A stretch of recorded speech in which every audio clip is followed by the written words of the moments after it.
masa birki a kowane bangare sai kin ɗauki mataki. Kudanci har da arewaci haƙƙinmu yana wuyanki, akan satar jama'ar mu ai sai kin buɗe idanki. Arewa mu farka, arewa mu farka, mu tashi mu farka, arewa mu leƙa. Matsala ta tsaro ce ta saka mu a sarƙa, kuma komai ya tsaya yanzu ba wata harka. Ba mu san a ina muka yi ajiya ba bare gun ɗauka.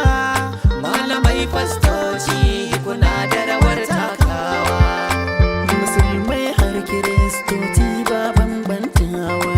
Zamantakewar mu gaba ɗaya kuke gyarawa. Sarakunan gargajiya ku ne iyayen kowa. Mu kalli ƙasar mu domin gyara alaƙa. Ba bambancin yare junan mu kar da mu yaƙa. Mu koma tsarin magabatan baya mu farka. Gwamnati ki ƙara kaimi, harka ta tsaron nan ta yi rauni. Arewa tana ta kuka, ana ta kashe mu zubar jini. Arewa tana ta kuka,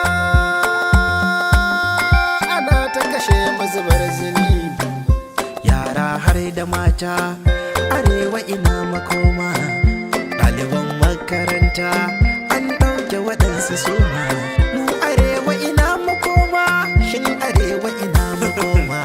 Da ita babbar ƙasata, ni da ku ita ce uwata. Sai ta muke bukata, shin maye ya dugun zumata.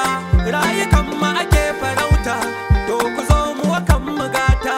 Gwamnatin mu taimake ta, shawara mu fito mu bata.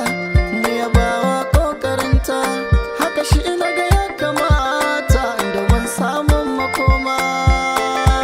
Masu sace mutane mai ribar ku ne, masu kashe mutane mai burin ku ne.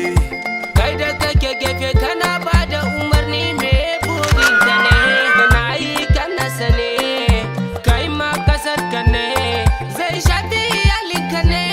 To gwamnatin ƙasa ki ji tsoron Allah ki da gaske, haka tallakan ƙasa kai ma ka bi doka take yanke. A matsalar mu ce kowa ya shigo mu gyara ta take. Ƙasata, ƙasata, inganta tsaro shi zai gyara ƙasata Najeriya. Manyan cikin ƙasar mu musa ƙasar aran mu, ya zama na da kishin ta don gyaran ta gundiyan mu. Kawai ƙasata ni dai, kawai ƙasata ni dai, kawai ƙasata Allah gyaran ƙasata ni dai. Ƙasata, ƙasata, inganta tsaro shi zai gyara ƙasata.